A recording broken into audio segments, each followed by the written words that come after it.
Oh, it's another better fine Saturday, and I'm actually not wearing a jacket. It's not even cold inside, but we're back at Northgate, the second time that they're doing this venue, and there's not really a lot of people set up at the moment.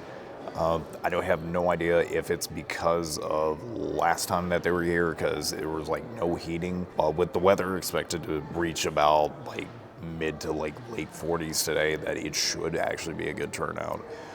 Setup for the booth is still kind of happening at the moment. I got in a little bit later than expected, but I think judging from like how it's not like full yet, there's like roughly about like an hour left until doors do open.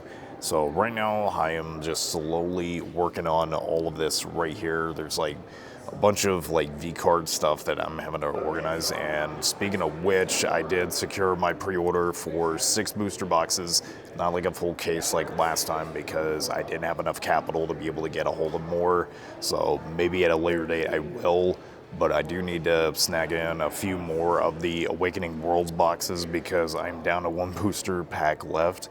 So hopefully we'll be able to secure some deals with that. But right now, the main plan that I'm looking to do is hopefully secure some more Yu-Gi-Oh stuff. I don't know if that's going to happen, but we'll have to wait and see.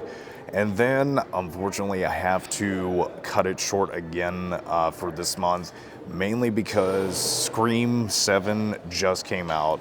And I, as most people know, work at a movie theater, and this is basically me doing cosplay stuff for the movie as Ghostface in basically full costume and in character, and that's kind of why my voice is a little bit worn out. We had about 800 to like close to 900 people just for that movie yesterday, so I don't know how busy it'll be for tonight. So this is going to be quite the exhausting day for me. So it should be fun. I'm pretty excited. And let me know if you've seen Scream 7 yet. Enough of the long intro and the long blathering. We'll pretty much hit record, pretty much as usual, if there's anything else that happens. So, yeah, I'll see you guys back in a sec. Great, so I missed the recording for this, but altogether it was 120 cash total for buying it. Reshiram from Journey together, the non-stamp. And they picked out, there was like something in here, and it was like a $6 card. So we basically just gave them like 120 in cash, and I'm very surprised to see how much that's going for now. So one of my regulars, always good to see them. They brought in some PSA 10s. I really like the Ghastly, and of course the Cynthia's Garchomp, not the English version, because that would have been like over 500 plus. But they are adding 70 cash on top. It was like 78, but we dropped it down to an even 70. And they are picking up the Umbreon in a 10, the Groudon in a 10, and then this was for their PC, but it was the empty Gardevoir from base. I'm trying to remember the exact set, but it was good to see these two get a new home. I did another quick sell. All of the Indonesian Pikachus are now gone, and of course the sealed Meowth promo from the Game Boy game, and did a bundle deal altogether for a bunch of dollars, as you can see right there. Did another quick sale, selling off the Gardevoir trainer gallery, and then the Vileplume GX altogether, dropped it down by $1 to make it an even 20.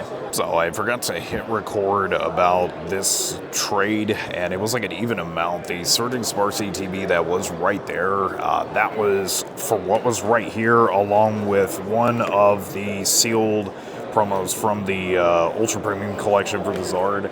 And worse for wear is the Caesar EX damage condition on that. Still holds like a decent amount. And then probably the one that I think is like probably the most neat would be the Olivia, but I know people collect trainers.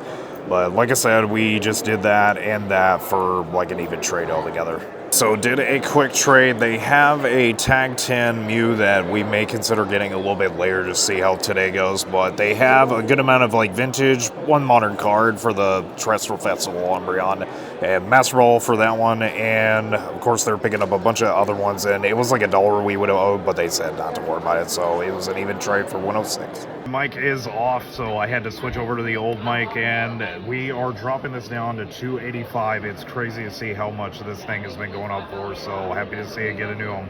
And that's pretty much it for the vlog. Sorry if my voice is a bit out of it right now. I had to act as a certain character at the theater for that evening, So I had to really rush to make back in time to be able to do that. And of course, here's a photo. Being able to be Ghostface was a lot of fun, but as you can tell from my voice, it's a bit out of it right now. But I've been recovering today for Sunday, the next day, and overall, I think it was a good show. A lot better for the weather, much nicer. It ain't like really freezing cold, but I'm just happy to be able to be there for a bit. So hopefully for next month, I will be able to do a lot longer this time. But that is going to be it for the February vlogs. Next time is going to be the first show for March. I have no idea what I'm going to do for that one just yet. We'll have to see if I get something figured out for next weekend, but we'll have to wait and see. But that's it. Thank you to everybody for watching. Thank you very much for the support so far for this year. And I've got a couple of shows that I've got a book that are going to be some pretty big city ones. And honestly, I hope to see you at any of those that get booked. Thanks for watching, and as always, you know how I usually end these intros and all, bad sore throat and all. Stay strong, stay positive, and of course, love you all. Have a good one.